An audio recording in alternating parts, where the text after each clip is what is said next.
Namo tassa bhagavato arahato samma sambuddhassa. Namo tassa bhagavato arahato samma sambuddhassa.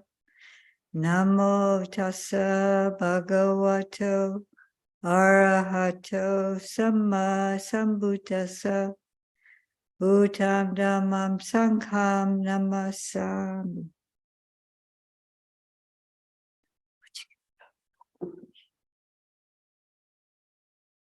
So, welcome everyone. Today we're going to look at a teaching.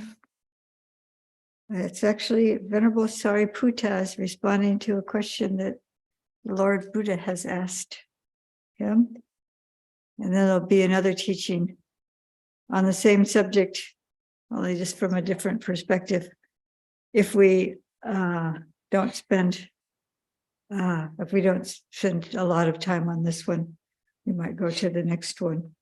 So this one, it's in the Connected Discourses on the Buddha, and which is a Samyutta Nikaya, and it's in the book on the faculties. So the chapter on the faculties. So it's SN 48.44 is if you want to reference it. And I don't see Venerable Kachayana, who often will put up the sutta. I'm not so technologically skilled. So we can just, I have both Bhante Sujato's translation, which is on Sutta Central. That's suttacentral.net. And some of you may have your own way of getting to that. And you would just key in to the discourses. If you're not familiar with Sutta Central, that's maybe not the best time to learn. But if you are, you could key into the basket of discourses, and then keyword, there's a little search. It has its own search thing. And you could put lowercase n, SN 48.44, but you need to just make it one line, not divided up. Just make it into one word.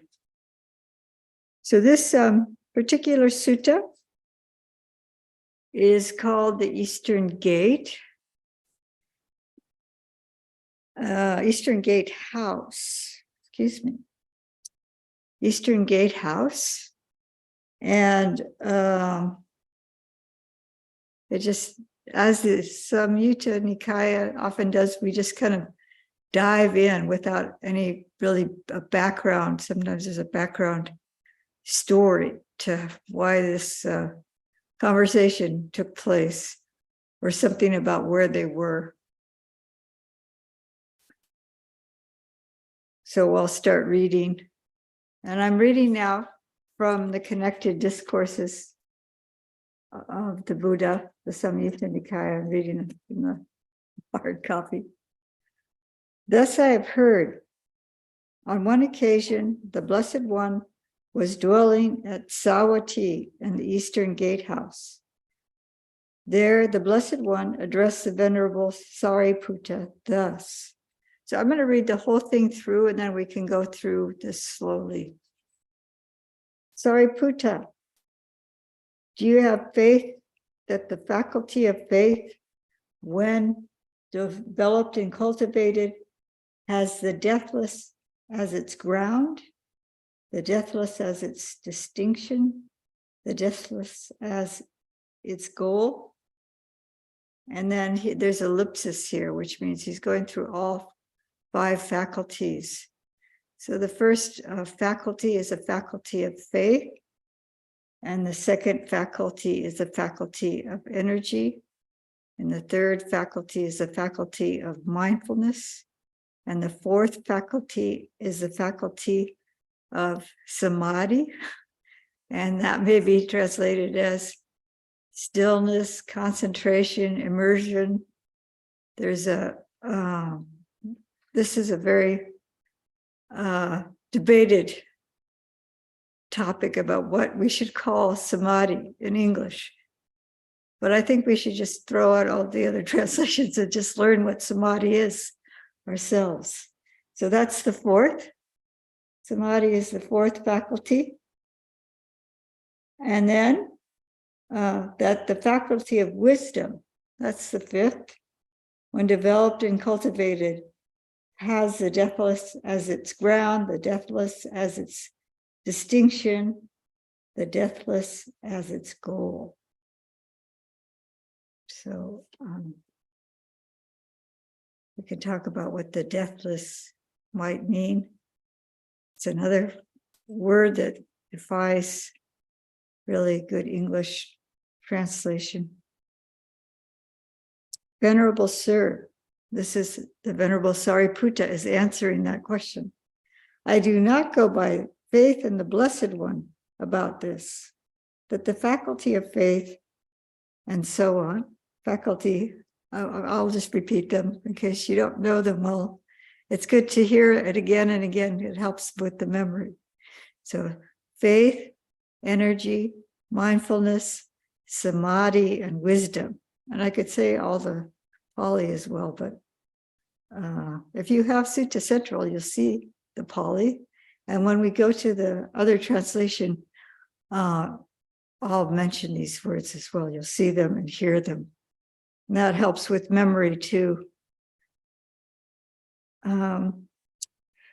So he doesn't go by faith in the Tathagata, he's saying here. That these five faculties have the deathless as its ground, the deathless as its destination, the deathless as its final goal. And then he continues, those by whom this has not been known, seen, understood, realized, and contacted with wisdom, they would have to go by faith in others about this. That the faculty of faith, energy, mindfulness, samadhi, the faculty of wisdom, when developed and cultivated, has the deathless as its ground, the deathless as its destination, the deathless as its final goal.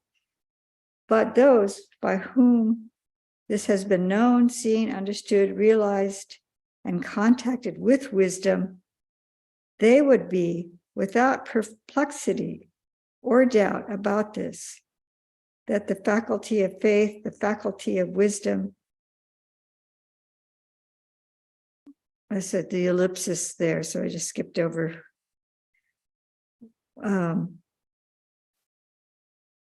When developed and cultivated, has the deathless as its ground, the deathless as its destination, the deathless as its final goal.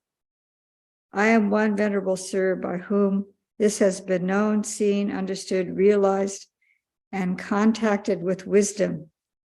I am without perplexity or doubt about this, that the faculty of faith, energy, mindfulness, samadhi, the faculty of wisdom, when developed and cultivated, has the deathless as its ground, the deathless as its destination, the deathless as its final goal.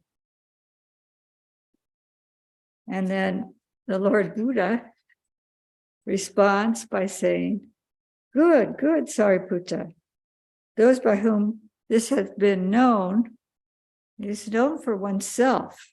So there's an ellipsis here. So we go back to the ellipsis. But those by whom this has been known, seen, and understood, realized, and contacted with wisdom, they would be without perplexity or doubt about this, that these five faculties have the deathless as its ground, destination, and final goal. So that's the entire sutta. And then we can go through again a little bit more slowly. I apologize again for not having the capacity to put up Sutta Central. If you have it, then you can look yourself, but I'll go through. I don't know, does anyone there have it up on their screen? Do they have their Ruwanti? So if you click the link on the email, it would take you to the Sutta Central where the Sutta is. Like if that helps, I just put it in the chat as well for those who are there. Do you want me to open it up and screenshot? Sure. Okay, I get technical assistance here. That's good. Time is giving a tour of the Hermitage. That's fine. Yeah. This is Easter Sunday, and this is, I think they have visitors at the Hermitage, so that we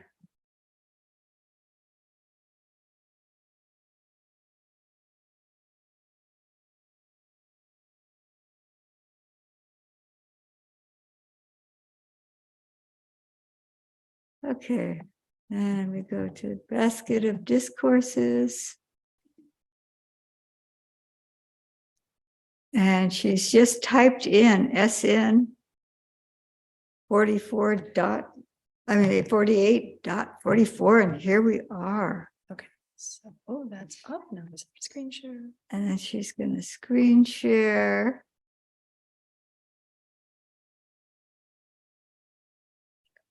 Okay, and then how can I make it the other part more visible? Okay, so the participants that are on the side.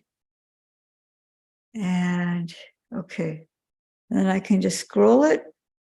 Yeah, you can use 2 fingers to scroll. Okay. All right.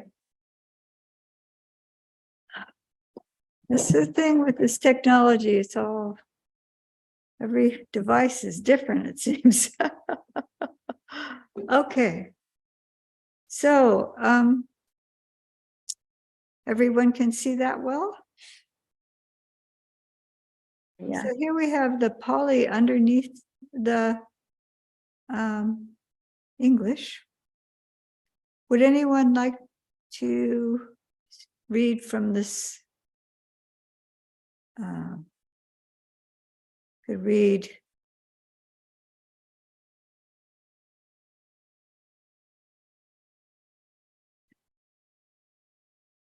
Do you have anyone who wants to be a reader? No?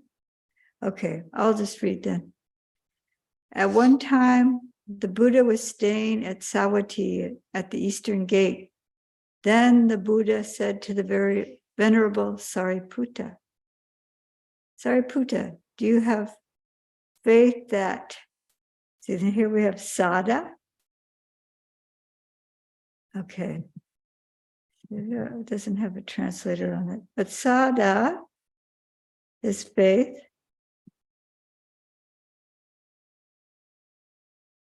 That the faculties of faith, and he's translated it all. I mean, he's omitted the ellipsis and put in the words, all 5 faculties. The faculty of faith, energy, mindfulness, and Bhante Sujato likes the term immersion for samadhi, and wisdom, when developed and cultivated, culminate, finish, and end in the deathless. So this is Sadindriya. If I can get it. Sadindriya. And Sada is faith, but it's the words combine into Sadindriya. The A gets dropped. So Indriya is a faculty. And so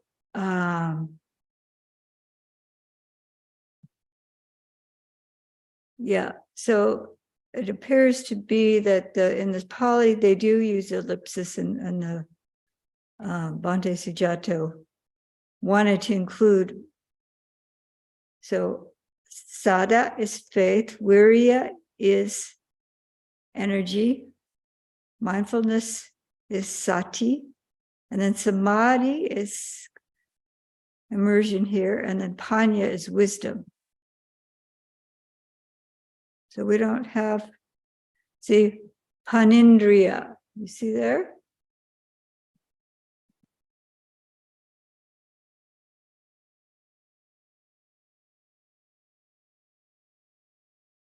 So it says here, sir, in this case, I do not rely on faith in the Buddha's claim that the faculties of faith, energy, mindfulness, immersion, and wisdom, when developed and cultivated, culminate and finish and end in the deathless. So this is Venerable Sariputta is known for his wisdom, and what I've noticed is that when asked a standard question, he often answers in a different manner than is a standard rhetoric, the standard reply would be. He often says things a little bit differently.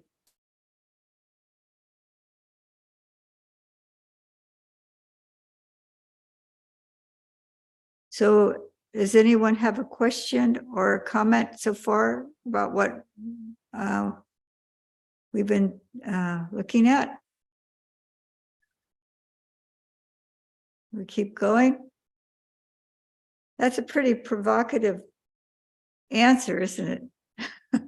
If you were a teacher and someone's answered in that way.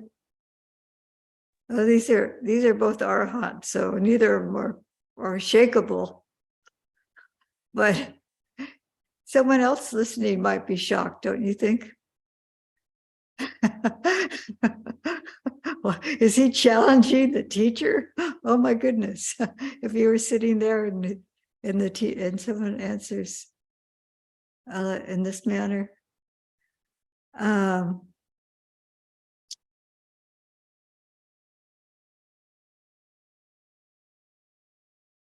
are those who have not known or seen or understood or realized or experienced this with wisdom. They may rely on faith in this matter.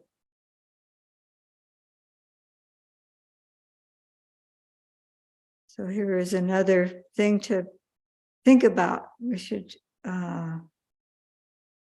what does this word sada mean? Bhante Bodhi and Bhante Sujato have both translated the word sada as faith.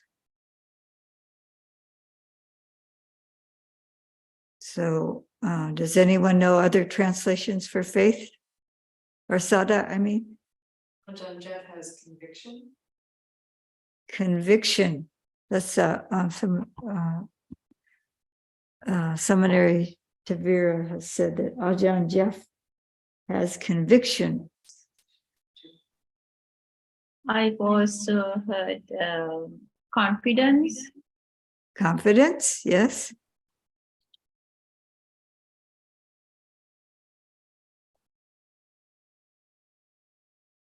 And I've heard trust. Yeah, confidence, trust, conviction, and faith. And then the dictionary also mentions devotion, can be seen as devotion. So do you think that the Venerable Sariputta is saying that sada is not important?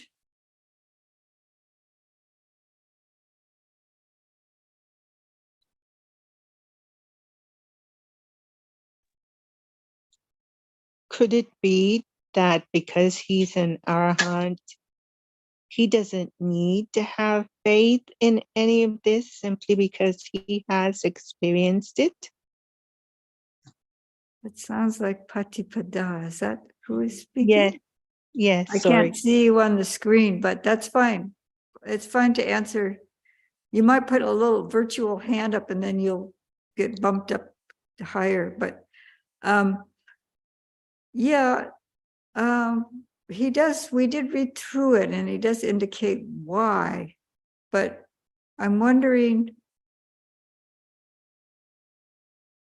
he's saying relying on faith. And because he's an arahant, like Patipada is saying, he doesn't need to rely on faith alone or rely on faith on a teacher. Like we're trusting at. So my question is, you think it's important that sada is important? Okay, Dakota? Well, it seems that faith is important to get one to the step of practicing, that they can develop this skill to see it for themselves. Mm-hmm. But he's saying that I've done that and I don't need that step anymore. That's a really good way to understand what's just been said. Yeah, thank you, Dakota.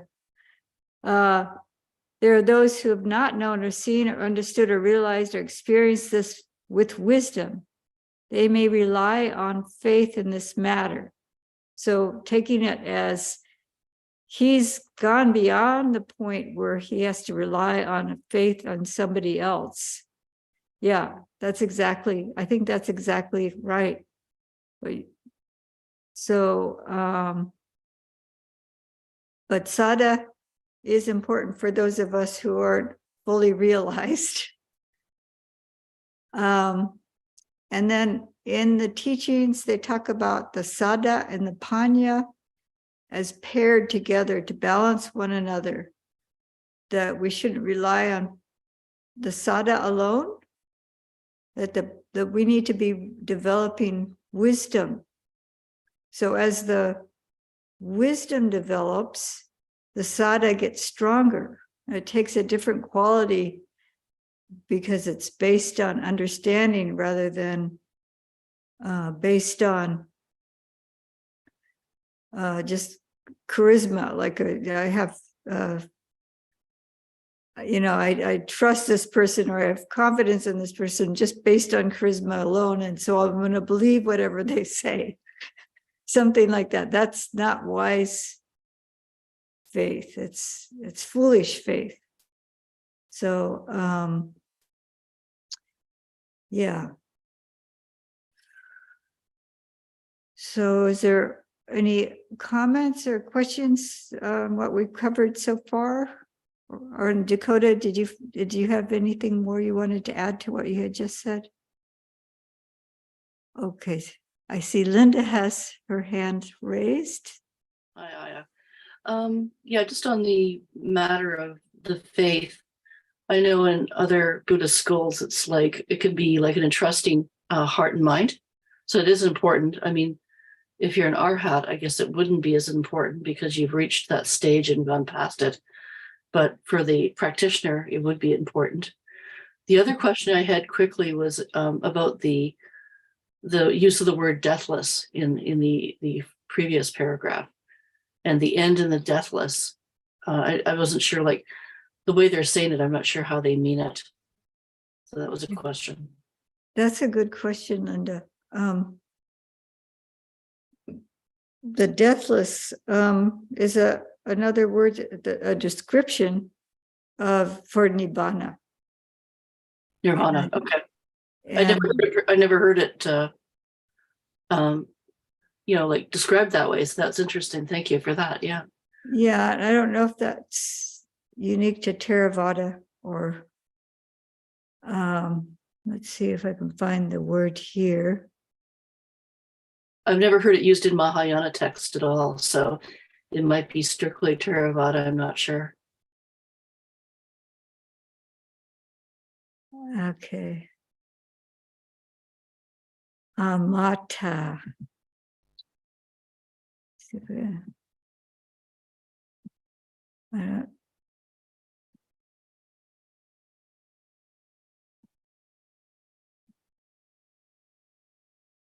And some people might argue about the translation of Dhammadharini.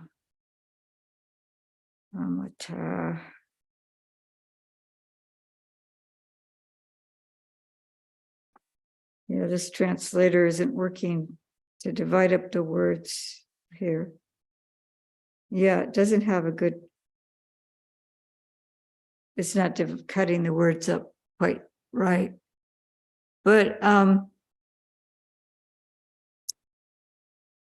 that means that undying is another translation. Do you have a better undying? They talk about having been born, we die. So it's going beyond the cycle of birth and death. And that would be Nibbana. Yeah. Okay, thank you. You're welcome. I see Patipada has a hand raised.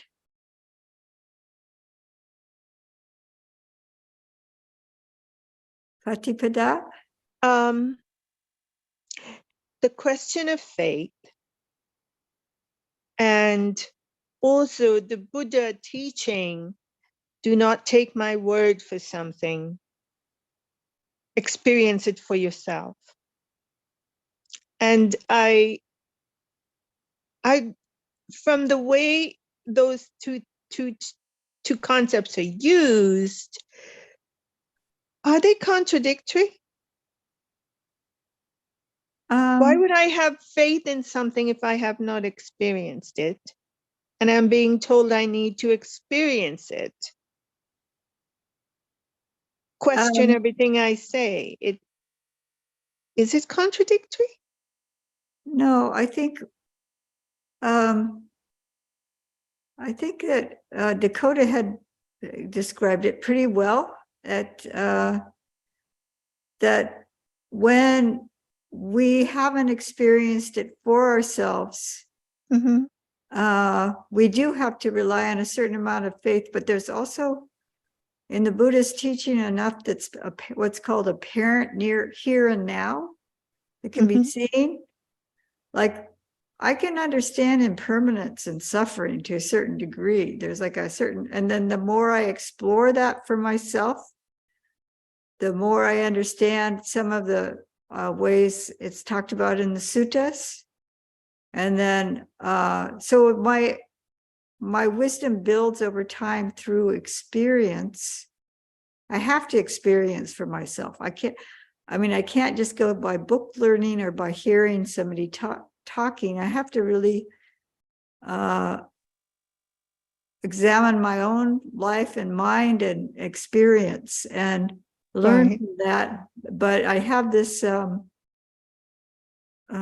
framework to work with. The Lord Buddha has given us a framework to examine things. It's like any kind of a science, they have ways of testing things. Like you might have in chemicals chemistry or and something physics. to test certain substances with, and then you do certain things with them and manipulate them in a certain way, and you examine them. And there's like this whole procedure that you do to examine something. We're examining our own lives and minds, kind of like a scientist might be examining substances, or philosophers are discussing things amongst themselves. You kind of have to look and explore for yourself. Or so botanists would go out in the field and start taking samples of plants and comparing parts with other parts of plants, and it's just like, but they have a methodology that they use, and that's how they learn. A student would learn, and then somebody becomes an expert in the field and be making their own discoveries. But let's see. Thank you. So so it's not one or the other. It's a progression to the point where we know for ourselves and we don't have to any longer. And Dakota has her hand up. Yes, well, I think you said that very well. But we start in ignorance, and as we develop, I mean, when we start, if we don't have any faith, then we don't move. We can't progress at all, because we aren't even interested. It doesn't seem real. So I think it is very important at a certain stage. You know, it's not that it's not important at all. There was something also that I wanted to mention about the deathless, because there was some conversation about that. If I could question that for a moment. Sure.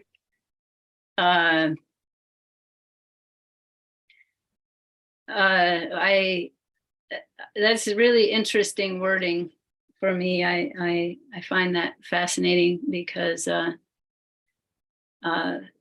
when I first, and maybe this has something to do with faith also, when I was a teenager and I was presented with the idea of reincarnation, and at the time I thought about it a lot, and I decided that it made me happy to believe in it. I didn't really have the basis to say I know that it's true, but it made me happy. And that was reason enough to believe in it, because if I was wrong, then who cares? And if I was right, I was happy at least. So, and that's developed over the years. And when through meditation and through watching sankharas and karma arise and pass in the mind, one gets to a point of seeing the nature of life, that experience of life. And there is a deathlessness in that doesn't even require nibbana. It requires insight into the process of arising and passing and arising and passing, and the wisdom that comes from that. Thank you. I think everything in the teachings of the Buddha, the qualities that we aspire to are developed over time. And I think this is something that Dakota is also touching on, where our understanding through experience develops. Like we might have glimpses of nibbana or the deathless. We might have, and then in turn our faith would grow, our wisdom would grow. Everything would be, our energy would, see, this is the thing, is that as the faith faculty gets activated, the energy gets brought up, and then the sati is overseeing all the other ones. It's a pivotal, not pivotal, but it connects all of them. It's within all of them, the sati, the mindfulness, and the capacity for samadhi increases, and the wisdom increases. And it may seem it's kind of linear in a way, but it's also balanced. Like there's this balancing of the faculties with the mindfulness in the middle, the sada and the panya, the wisdom and the faith on either side, balancing one another, and the samadhi and the virya, the energy and the immersion, balancing one another. They're all working together, but they're all developing together. And you can't neglect one, because it's like they're not exact. They're kind of like a unit, but if you neglect one, the other ones there may be a weakness in the structure or something like that. So your insight is going to be increasing over time. Your capacity to understand is going to increase over time. but your capacity to see is going to increase over time. So, yeah, so thank you for bringing that up. There can be glimpses, or can be a really strong sense, yes, this is true. Even though it also reminds me of my teens, when I heard about Hinduism and reincarnation, and I wasn't so sure about this pantheon, you know, all the gods. But the idea of reincarnation sounded really appealing to me, and part of it was the questioning mind, the inquiring mind.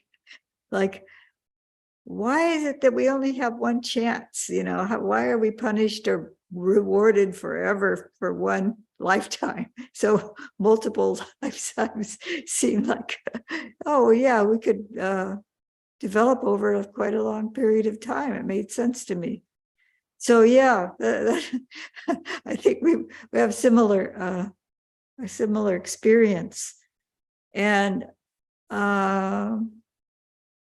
so the deathless means that it's the end of that cycle of rebirth, though. We're no longer born or no longer die.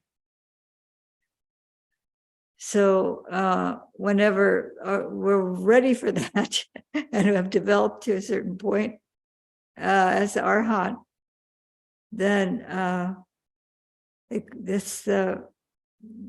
how it says, it's what's being cultivated, culminate, and finished, and end in the deathless, when we have fully developed these faculties. So maybe we should continue on. Let's see, where are we here? I think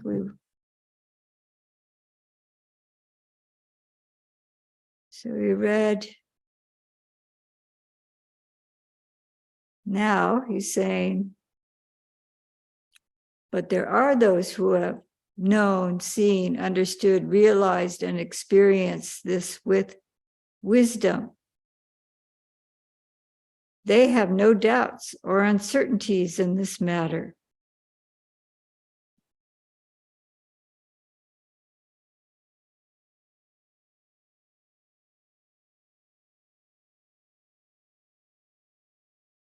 So they've had direct experience with the deathless. They have direct experience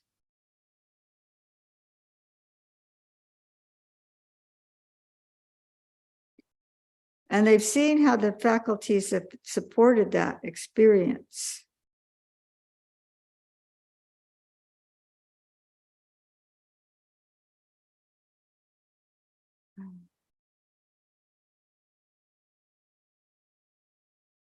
So Satchikatang is coming up on my translator here. That word. Yeah, I can't. This is realized experience for oneself. And we had a little bit of discussion of that. And then Hasitum. So realized, experienced, understood. I think Bhante Bodhi, this is touch. Pasa is contact. I think that's how Bhante Bodhi translated that. It's contacted it. Like direct contact with wisdom. This is the panya here. Oops. Panya. Panya. That's like prajna. You know, Sanskrit. It's a Sanskrit equivalent to prajna.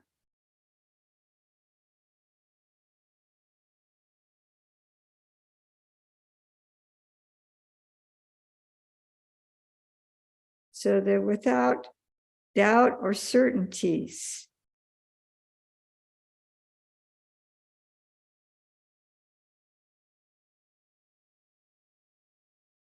So what would that mean if I didn't have any doubt or certainty in the Buddhist teaching?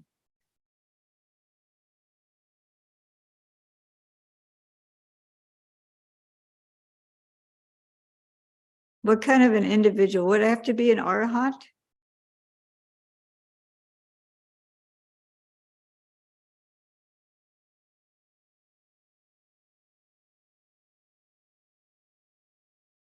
Anyone here have the answer to that? Would I have? Doubt is one of the fetters eliminated in streaming. That's what I was thinking. Okay, go ahead. Please, please, you can, please go ahead. Stream entry. Say the full thing. Okay. So, Doubt is one of the fetters that is overcome with stream entry. so did you hear that? Venerable Tavira just said doubt. Oh, okay. So doubt is one of the fetters that is overcome at stream entry. Take off the camera. So at stream entry, there's no longer any doubt in the teaching. And why is that? Seen it really readers. They've seen it for themselves. So a stream enterer could have absolutely no doubt in the teaching because they've seen it for themselves. And I looked up this note. There's one note in Bhikkhu Bodhi's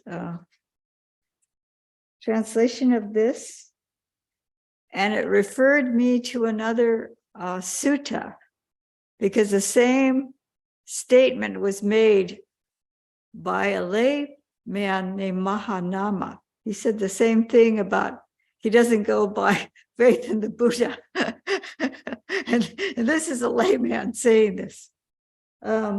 See,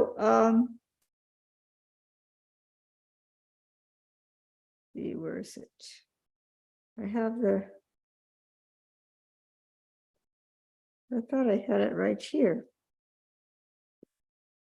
Anyway, Mahanama answers the same way.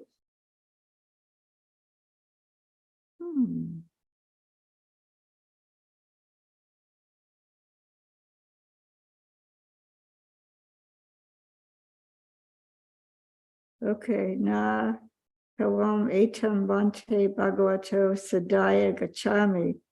Oh, it's Chitta, not Mahanama. Excuse me, it's Chitta. He's another lay. He's known for his wisdom. He may have been actually a non-returner by the time before he passed away. Chitta is here laying a verbal trap, which will be sprung just below. While he appears to be disclaiming allegiance to the Buddha, he is actually asserting that he has realized the truth of the Buddha's statement by personal experience, and thus need only not rely on mere faith in his word. And this recurs at this sutta, it's saying. So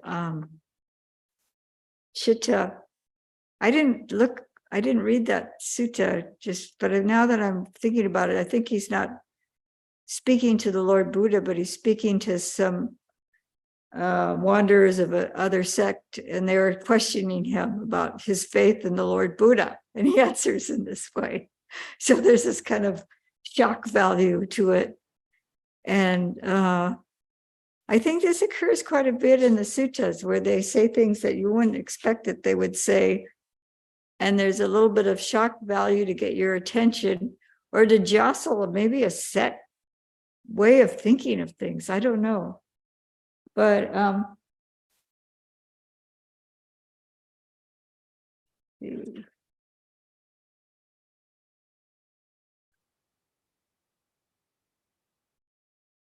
the householder, he's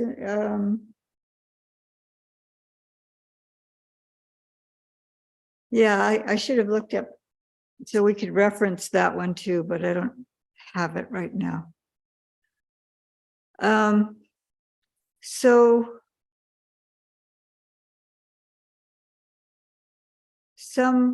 someone need to be, in order to enter the stream, one has the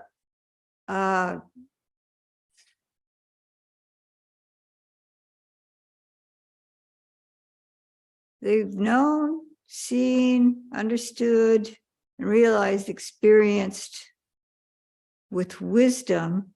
And like you can see, there's different levels or different, stages of development. So this could be all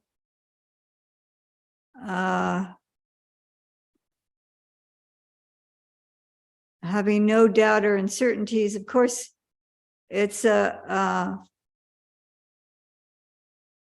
three lower fetters would be stream entry, and that's eliminating any doubt in the Buddha's teaching. Their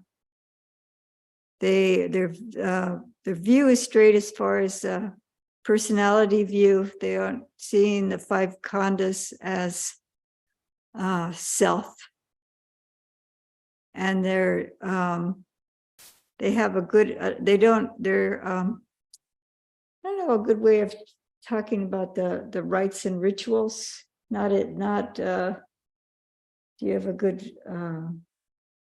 Because there's a number of ways of phrasing that. The Sakkaya Ditthi, personality view, and then there's the what's it called? What's the other one? Silabhata Paramasa, having to do with you're not attached to rites and rituals, thinking that that's going to be your way to liberation. Like you don't think that if I put the altar in a particular way and light the candles in a particular way and do certain rituals, that's going to be my way to liberation. Maybe that's very beautiful and inspires faith and mindfulness and all that, but we have to be developing on the path. We have to develop other faculties internally. So Maybe something about like clarity about which ways of practice are or are not effective or something. Like you say, like those things can contribute to being effective ways to practice, but like in and of themselves. mhm. I don't know if that was audible. Could you hear that? Maybe not.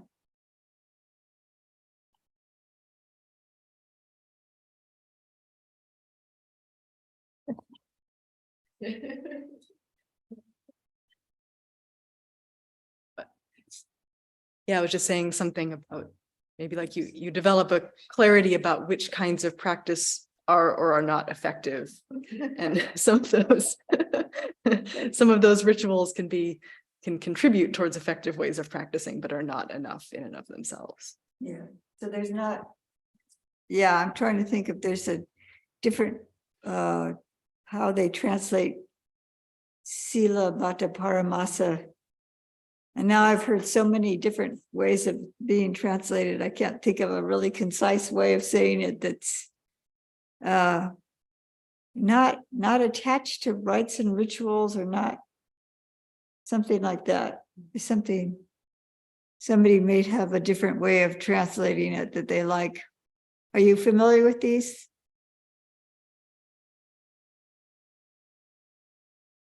Maybe not. Anyway, so that's for a stream entry. They've broken those fetters, and so the doubt is gone, and the Buddha, Dhamma, and Sangha.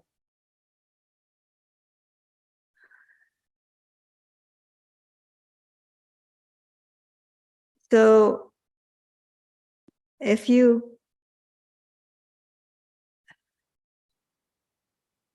does anyone have any comments or questions about what we've gone over so far?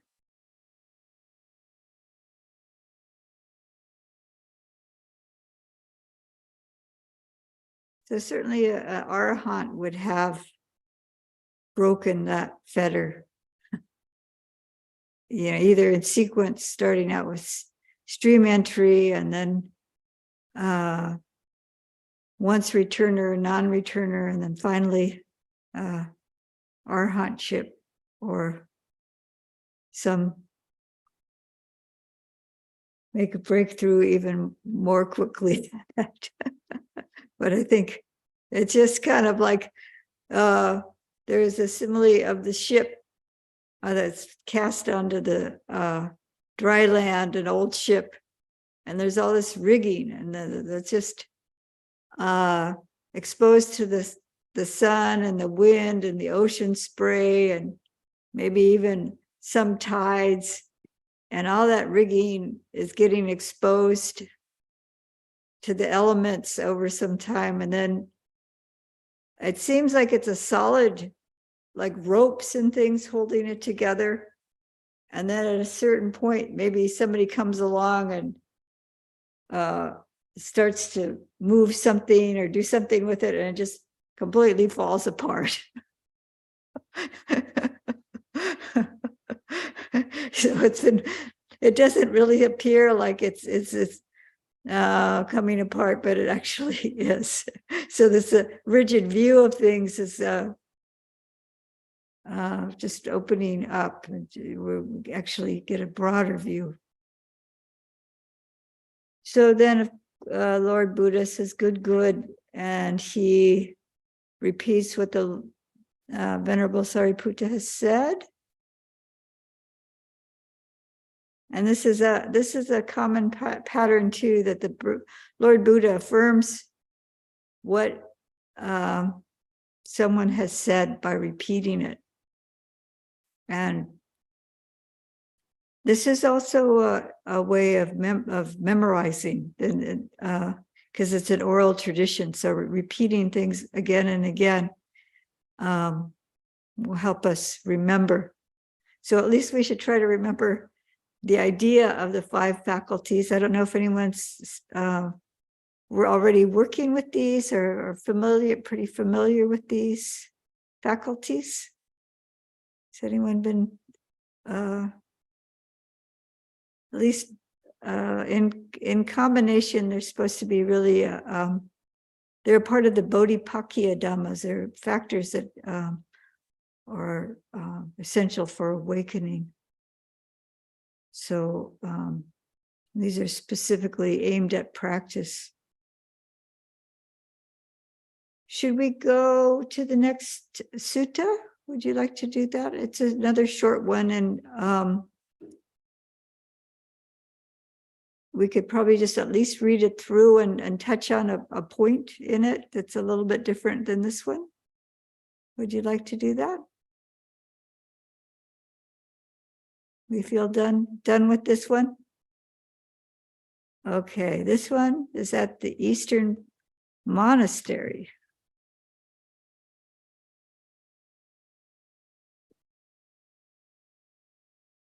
Let's see.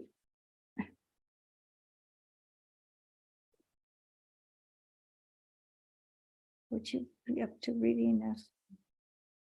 Okay, that's okay. Okay, I will read through unless we have a reader at the, where somebody would like to read. Dakota, would you? I'm happy to read. Do you want to read from, do you have a hard copy, or do you want to read what's here and on the screen? I can read it here, Okay, but I don't have any capacity to scroll it, I guess, so. okay, I'll scroll it. I'll bring it up. The first time you asked about reading, I wasn't sure if you wanted us to read it in English or Pali. That's why I didn't volunteer. Oh, I see. Well, oops. Okay. So I have heard. At one time, the Buddha was staying near Savatthi in the Eastern Monastery, the stilt longhouse of Megara's mother. There, the Buddha addressed the mendicants. Mendicants, how many faculties must a mendicant develop and cultivate so that they can declare enlightenment? I understand. Rebirth is ended. The spiritual journey has been completed. What had to be done has been done. There is no return to any state of existence. Our teachings are rooted in the Buddha. A mendicant must develop and cultivate one faculty so that they can declare enlightenment. What one? The faculty of wisdom. When a noble disciple has wisdom, the faith, energy, mindfulness, and immersion that follow along with that become stabilized. This is the one faculty that a mendicant must develop and cultivate so that they can declare enlightenment. I understand. Rebirth is ended. The spiritual journey has been completed. What had to be done has been done. There is no return to any state of existence. Now, this is another somewhat provocative statement. You might go, wait a minute. I thought that all the faculties, I have just been trained that all the faculties are supposed to be in balance with another, and you can't just neglect one. Why is he saying this? What do you think? Does anyone have an idea about that?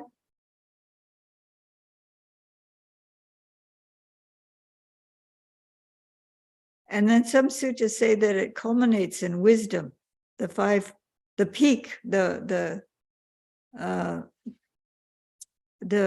highest of the faculties is the faculty of wisdom. So why is he saying this? Yes, Dakota. Well, it seems like the other faculties are, when you arrive at wisdom, that's through the practice of the other faculties.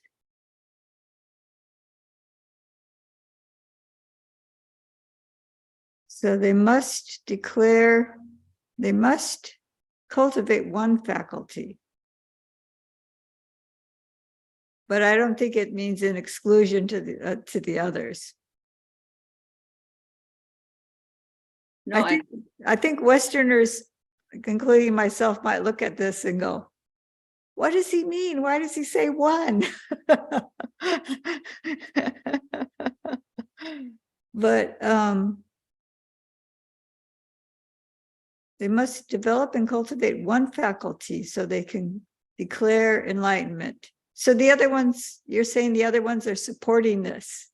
Is that what you're saying, Dakota? that's what it seems to me, that wisdom is a result of faith, energy, mindfulness, and immersion. Yeah, I still think they all work together, but this one has to be, you can't neglect this one. And Ruwanti has a hand up. Yes, so I think somewhat before the end, it says here, when the noble disciple has wisdom, the faith, energy, mindfulness, and immersion that follow along with that becomes stabilized. So that kind of indicates that all five needs to be developed. I mean, not only wisdom itself. Mhm. It's in there, I think. Yeah, that's beautiful. Yeah, that the wisdom is stabilizing all the others. They all have to be developed, but that wisdom faculty is so essential to the actual realization of awakening.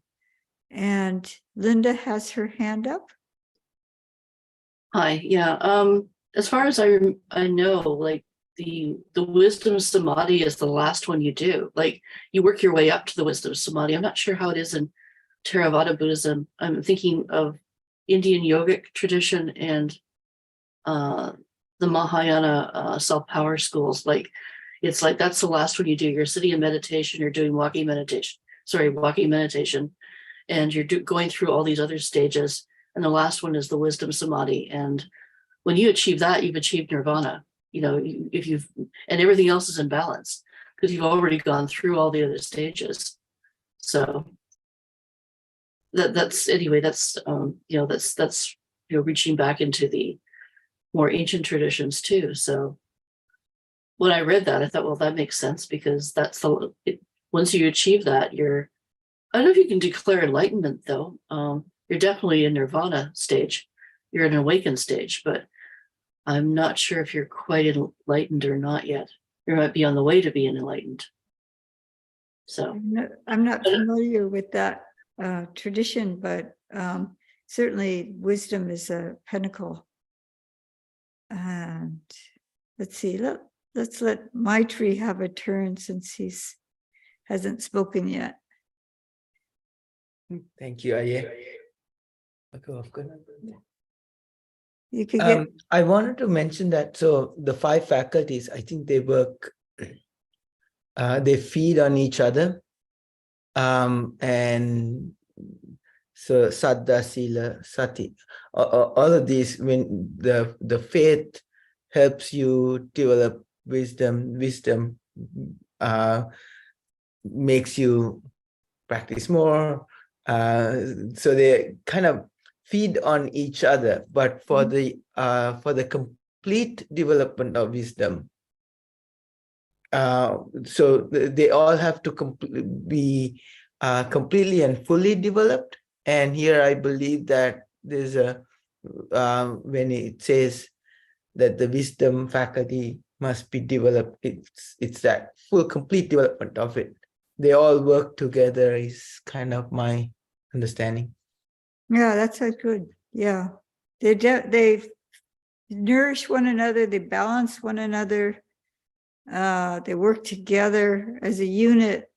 Yeah, but there's the two balancing of the saddha and the panya and the virya and the samadhi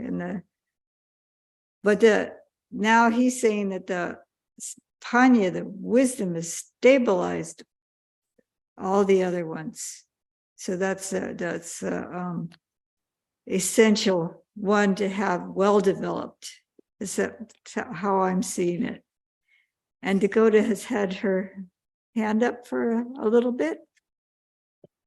Thank you. This is sort of what everyone else has been saying as well, and it really ties into the last sutta that we were looking at also, is that each of these faculties we need to understand it through personal experience, through the wisdom of our own experience. And it's through that filter that it becomes really valuable to us. So that's Bhavanamaya Panya, is the wisdom of personal experience. Mm-hmm. Thank you. So there's, let's see, Ruwanti. Yes, Aya. So I was remembering this, like in one of the topics one time we were talking about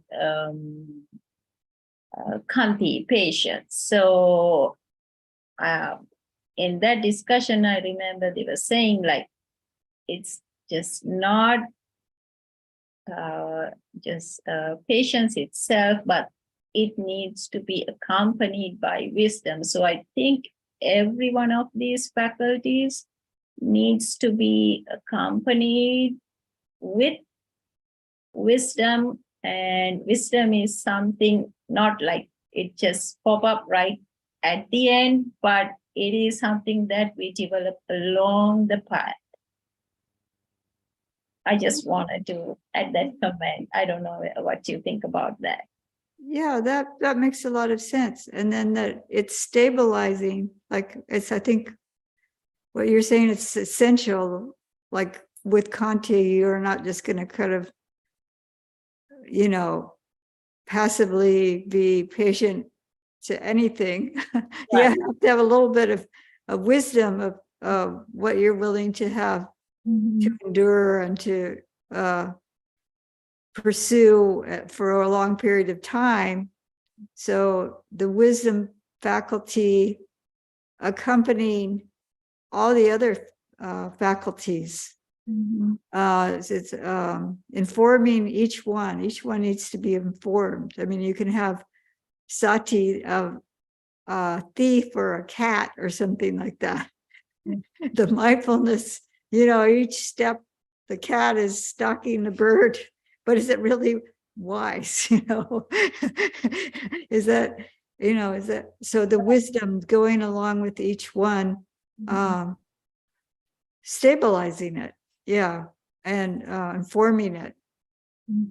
And I think there are each one, like Maitri was talking about them. I think he said, I'm saying nourishing. He said some other word, feeding, I think he said, but nourishing. And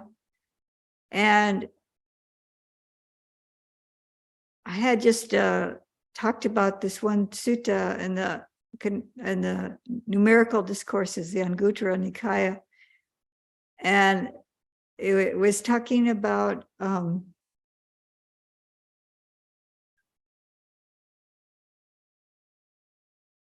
let's see if I can get it right now, just from my memory, because I don't have my cheat sheet with me.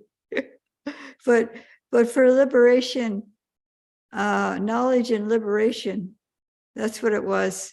To overcome ignorance, there's a 10 kind of phases, and but they're actually all continuously nourishing one another. And the first one was associating with good friends, and the second one was listening to the Dhamma. So you're developing wisdom, and out of that wisdom, sada arises, and that takes up the whole path, takes off from there.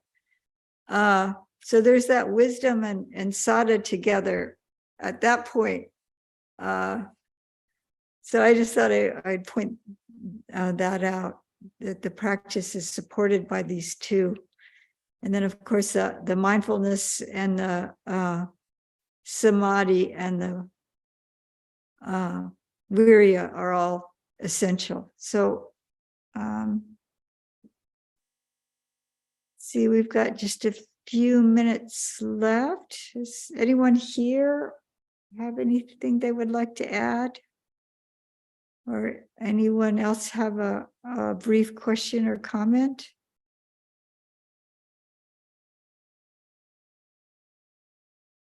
Oh, Ruanti? Yes, it just came to my mind when we going back to the word sada. When we say faith or confidence, it is not about the Buddha, the person. It's about the faith on his enlightenment. So, so until you have experienced it for yourself, I think having that faith is essential for you to walk the path. Yes, yes. The Lord Buddha was a human being as ourselves, and he lived a very worldly life when he was growing up, and then he lived a very ascetic life. And we don't necessarily have to lead that kind of strict ascetic life. He's telling us about the middle way, but he's another human being as ourselves, and we have that capacity. I'm just repeating what Ajahn Pasano, I heard him say, is that having faith in the Lord Buddha is having faith in ourselves, our capacity. So it's just what you're saying, Ruanti, that we start out by considering, oh, this is this other human being has done this, and is it? Oh, well, we admire and we think about the qualities that the Buddha had, and we can emulate some of them to a certain extent. But yeah, it isn't just like that he's a god or he's, like we have to worship him, that kind of faith. I think that's what you're trying to indicate, that it's the fact that he woke up and he's pointing the way. So we're having our confidence in that. Right. So thank you. That's a beautiful way to end. And we have images of the Buddha, and they all look different depending on which culture they come from. They may look Thai or Cambodian or Chinese or Western or Sinhala in appearance. Whatever we imagine this being, this human being, how they might have appeared. It's within each culture they've created it in their own image. if you notice. So we have an image here, and then we can. I'm getting this look. I'm being reminded. I think I'm getting psychic messaged. Yeah, that's what I thought.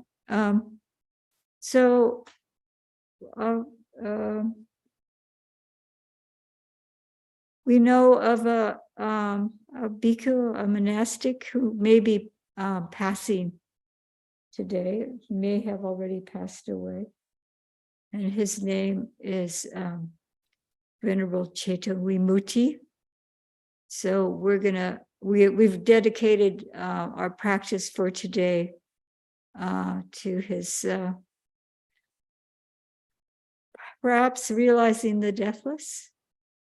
But we just think of him and his family also, who are going to miss him. And so I'm just mentioning his name. And we can all just dedicate whatever, merit, if we care to, whatever merit to his passing to the best possible,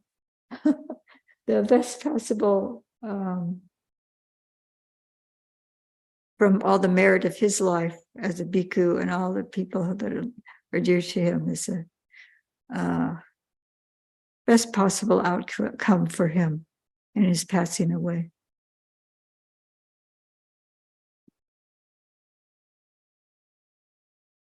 So we're going to now pay respects to the Lord Buddha. So if you have an image in your dwelling, you can turn towards that, or this image we have here is small. It looks small on the screen. It's actually pretty good sized.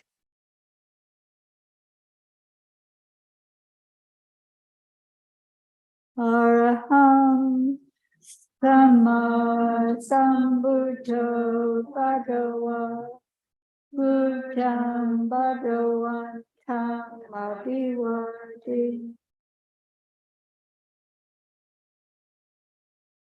Swakato Bhagavata Dhammo Dhammam Namasami.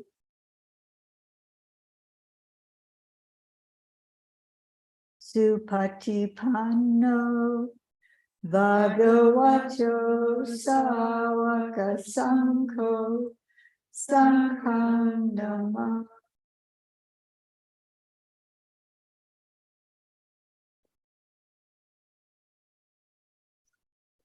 Thank you all for joining us, and have a wonderful rest of the day.